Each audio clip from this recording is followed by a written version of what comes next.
This is a vault worth a fortune. The robbers ignored countless treasures and chose only a worn-out Holy Grail. To protect his illegally acquired relics, the wealthy owner gladly met their demands. But strangely, after getting the Grail, they immediately pulled out a sledgehammer and smashed it into a pile of scrap metal. Then they used a chemical solution to strip off its gold plating, rendering the Grail practically worthless. Next, they disguised themselves as archaeologists and arrived at a nondescript church in Paris. Their hacker had already gained control of the priest's computer, successfully convincing him they were elite archaeologists. The robbers seized the opportunity, presenting piles of archaeological documents. Under a barrage of technical jargon, the priest became convinced that beneath his church lay the remains of the oldest church in Paris. The news left him stunned. If it were true, the church would become a national treasure and his own status would skyrocket. He couldn't wait to let them explore the crypt. The robbers took out professional radar equipment and wandered around the crypt. The priest anxiously awaited their findings. The radar soon began to beep, as if it had detected something. But this was all part of Berlin's plan.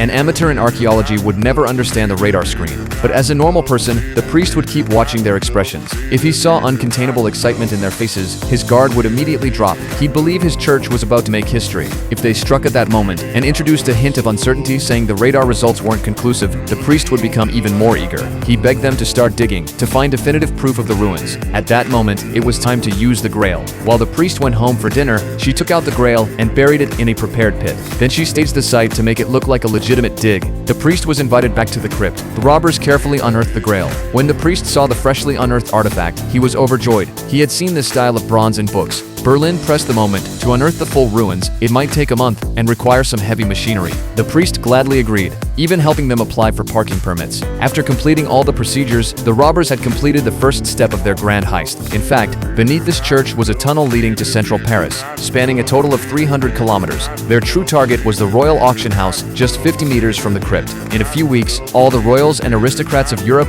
would store their family treasures in the vault, awaiting the grand auction. But on the opening day, they would discover all their jewels had vanished without a trace.